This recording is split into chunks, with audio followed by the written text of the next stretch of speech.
ಹೆಂಡತಿಗೆ ಕಾಲು ಬಿದ್ದು ಹೇಳ್ತಾಳೆ, ಗಂಡನಿಗೂ ಕಾಲು ಬಿದ್ದು ಮುಟ್ಲಾರ್ದು ದೂರ ನಮಸ್ಕಾರ ಮಾಡಿ ಹೇಳ್ತಾಳೆ. ಏನಂತ ನೋಡ್ರಿ, 100 ವರ್ಷ ನಿಮ್ಮ ಜೊತೆ ನಾ ಸತಿ ಆಗಿರ್ಬೇಕಾತಂದ್ರ, ನನ್ನ ಜೊತೆ ಪತಿ ಆಗಿರ್ಬೇಕಾತಂದ್ರ ಇವತ್ತು ಒಂದು ರಾತ್ರಿ ನಾ ಹೇಳಿದಂಗ ಕೇಳಬೇಕು ಅಂದ್ರು. ಆಗ್ಲಿ ಅಂದವ ಪತಿ.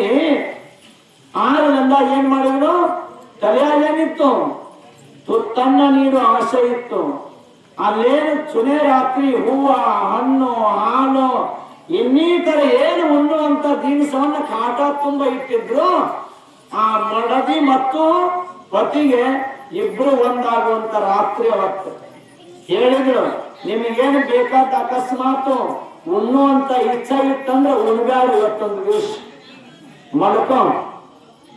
ಕರೆಂಟ್ ಇದ್ದಿಲ್ಲ, ನಮಗತ್ತೆ ಫ್ಯಾನ್ ಇರ್ಲಿಲ್ಲ, ಮಾಡಿ ಮನೆ ಇತ್ತು, ಮ್ಯಾಗ ಅವ್ರನ್ನ ಹತ್ತಿಸಿದ್ರು. ಅವ್ರು ಕೋಲಾಗ ಮಲ್ಕೋಬೇಕಂತ ಹೊಂಟಿದ್ರು. ಕುಡ್ಡ ಒಂದು ಚಿಮ್ಮಣಿ ಇತ್ತು. ಏನಿತ್ತು?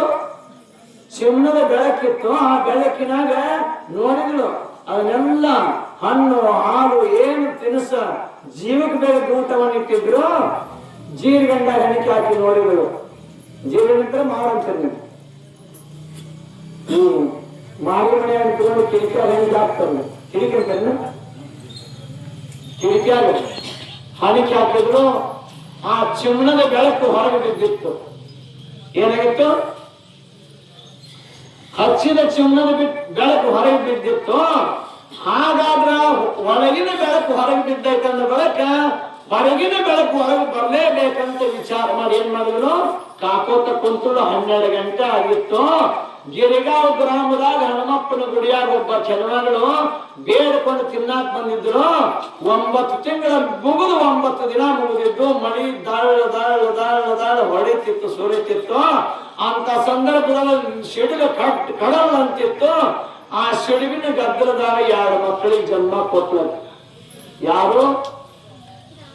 ತಿಳ್ಕೊಂಡು ತಿನ್ನಾಕ ಬಂದಾಕಿ 2 ಮಕ್ಕಳನ್ನ ಹಡದ್ರು.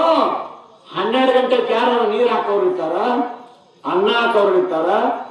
ಇರೋದಿಲ್ಲ. ಅಂತ ಸಂದರ್ಭದೊಳಗ ಆಕಿಗೆ ಬಹಳ ಅದೇ ರಾಡಿ ನೀರು ತಗೊಂಡು ಮಗನ ತೊಳ್ಕೊಂಡು, ಮಕ್ಕಳನ್ನ ತೊಳೆದು ಸಂಗಟದಿಂದ ತೊಳಿ ತೊಳ್ಕೊಂಡು ಒಳ್ಳೆ ಅದೇ ಹರಕರ್ಗಿ ಉಟ್ಕೊಂಡು ಇನ್ನೇನು ಊಟ ಮಾಡ್ಲೋ, ಮಕ್ಕಳನ್ನ ಹರ್ಕೊಂಡು ತಿನ್ಲಿ ಅನ್ನುವಂತ ಹೊಟ್ಟೆ ಹಸಿ ತಕ್ಕಿಗೆ. ಆ ಮಕ್ಕಳನ್ನ ಹರಕರ್ಗ ಉಡಿಯಾಕ ಕಟ್ಕೊಂಡು, ಯವ್ವ ಯಾರು ಇದ್ರು ಒಂದು ತುತ್ತ ಅನ್ನ ಹಾಕ್ರಿ, ನಿಮ್ಗೆ ಪುಣ್ಯ ಬರ್ತದ, ಆಯುಷ್ಯ ಆರೋಗ್ಯ ಮುತ್ತೈತನ ಕಾಪಾಡ್ತಾನ ಪರಮಾತ್ಮ, ನನಗೊಂದು ತುತ್ತ ಅನ್ನ ಹಾಕ್ರಿ ಅಂತ ಹಿಂಗ ಅನ್ಕೋತ ಹೊಂಟಳು. ಪರಮಾತ್ಮ ಬಂದ ನನ್ನ ಪಾಲಿಗೆ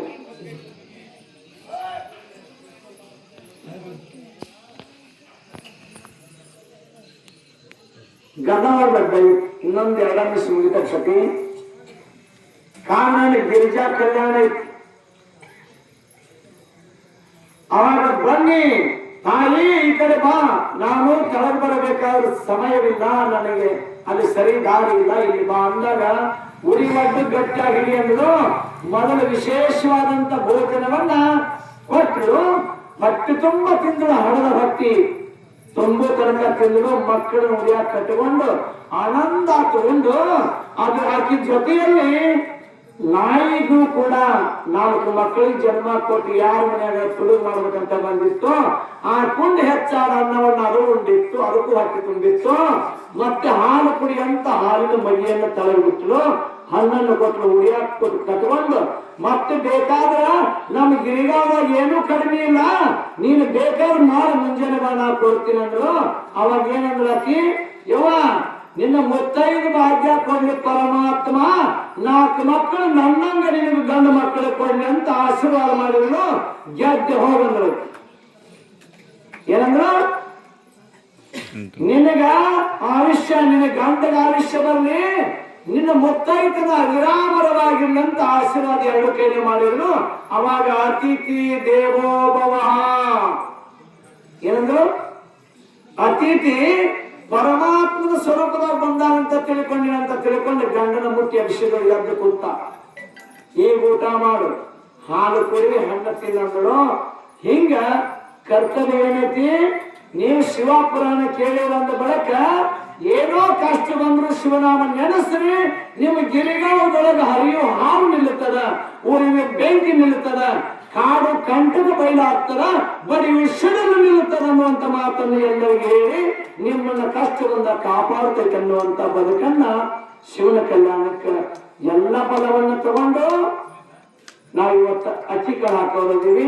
ಬರೀ ಸ್ವಾಮಿ ಪೂಜೆ ಮಾಡಿ ಮಂತ್ರ ಹೇಳಿ ಎಲ್ಲರ ಕೈ ಅಚ್ಚಿಕ ಹಾಕೋದ್ರಿ. ಇಲ್ಲಿ ನಿಮ್ಗೆ ಕಥೆ ತಿಳಿದಿಲ್ಲ, ತಿಳಿದಿದ್ದು ಚಪ್ಪಾಳೆ ಹೊಡ್ತಿದ್ರು.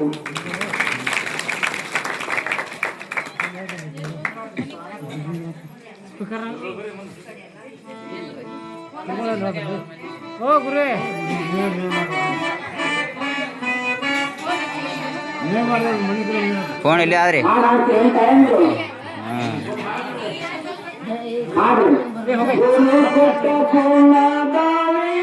ಶಿವ ಕೊಟ್ಟ ಮೂರ್ತಿನ ಮೂರ್ತಿ ಯಾದಿ ಮಾಡೋರನ್ನ ಯಾದಿ ಮಾಡ್ತಾರ. ಶಿವಗ ವರದಕ್ಷಿಣೆ ಕೊಡ್ಬೇಕಾದ್ರೆ ಬರ್ತೀವಿ, ನೀವೆಲ್ಲ ಆಯ್ದೆ ಆಗ್ಬೇಕು.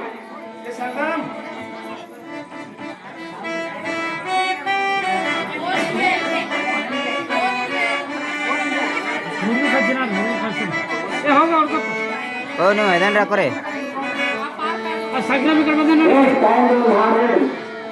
ಗುರುಪಟ್ಟ